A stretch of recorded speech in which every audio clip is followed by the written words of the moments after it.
The flap on the ice maker on my brand new fridge just broke.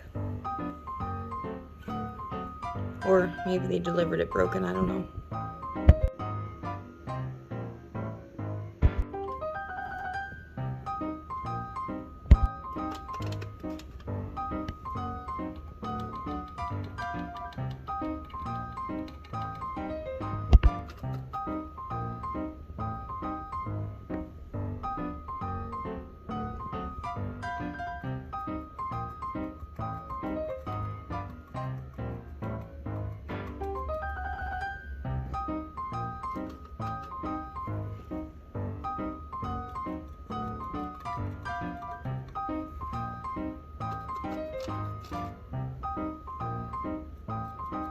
Got it built up a little bit.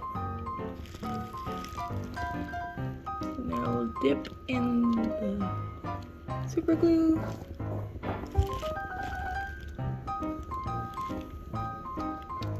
Dip in the baking soda and keep going back and forth. Then I'm protecting the plastic with a paper towel and filing it down.